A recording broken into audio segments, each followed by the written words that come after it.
আজকে বানাবো কাঁচা আমের লস্যি।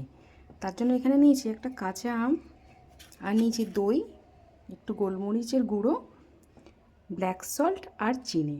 তাহলে এবার চলুন দেখে নেওয়া যাক কীভাবে বানাচ্ছি আমি কাঁচা আমের ম্যাঙ্গো লস্যি।